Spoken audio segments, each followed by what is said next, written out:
maanta waxaan halkan ku soo gudbinaynaa dardaaran kama dambays ah. waxaad la socotaan berri taariikhdu maalinta ay tahay. berri waa maalin taariikhiyan ah.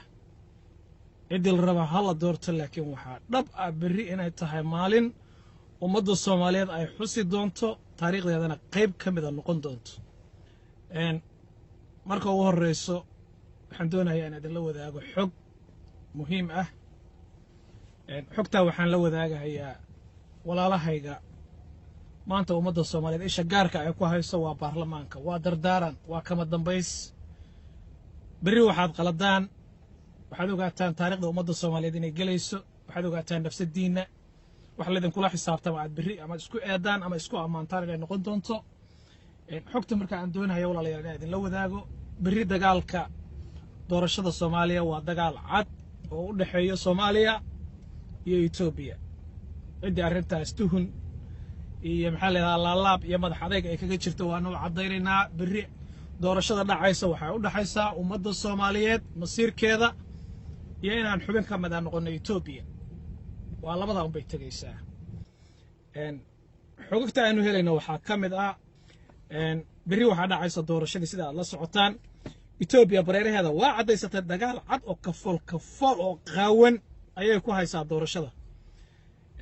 maanta waxaa soo gaaray magaalada Muqdisho ama caawa waxaa soo gaaray hogaamiyaha maamulka Puntland waa seedigay ku fogaan mahayo wali dhaqankii iyo xeerka ummadda Soomaaliyeed lahayd baan oday baana ayaan rumaysnahay. Cabdiweli iyo wafdi uu hogaaminayo Itoobiyaan ayaa ka soo degay. waxayna doonayaan inay ka dhaadhiciyaan oo ku qasbaan baarlamaanka sharafta leh ee Soomaaliyeed ka soo jeedo maamulka Puntland inay u ololeeyaan Xasan Sheikh oo u codeeyaan.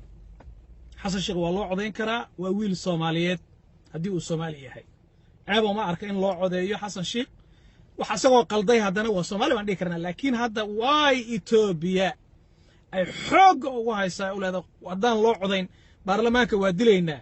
maamul goboleedyada qorta loo soo qabanaya. marka Mr. Gas iyo wafdi korneylo iyo jeneraale Itoobiyaan ayaa ka soo degay si ay ula kulmaan uguna qasbaan inay u ololeeyaan una codeeyaan Xasan Sheikh. taas laakiin mas'uuliyaddeeda wuxuu saaran yahay baarlamaanka Soomaaliga ayuu saaran yahay. war kitaabka waxaad ugu dhaaratay dalkaada inaad ummadda Soomaaliyeed ka samata bixiso abaaraha, colaadaha iyo dhibaatada ragaadisay.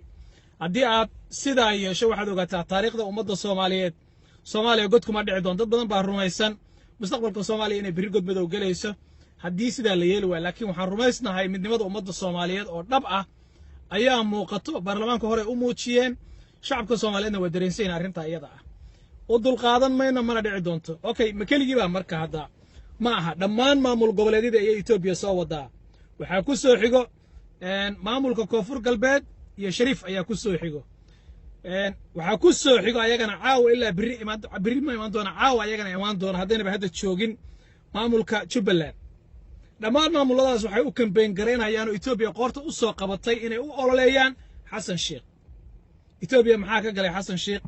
Xasan Sheikh soo madaxweynaheeni ma aha, ama ha noo xumaado ama ha noo samaado soo wiilkii shalayto ummadda Soomaaliyeed ay u codeysay oo soo maaha qofka markaa Xasan Sheikh.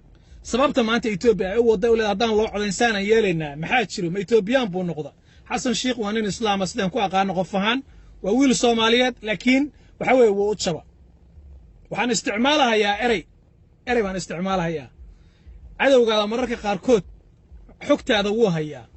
waxaan arkayaa Cali Dheere oo la wareysanayo afhayeenka Al-Shabaab, cadowga ummadda Soomaaliyeed la wareysanayo. hadal run ayuu ku hadla, been maahayn hadalka asaga. hadalku yiri muxuu ahaa? wuxuu yiri Soomaaliya election kama socdee selection baa ka socdo. Soomaha hadalkaas hadal run noqonayo, propagandadoodii meel marinayo sooma noqonayo walaalayaal. haddii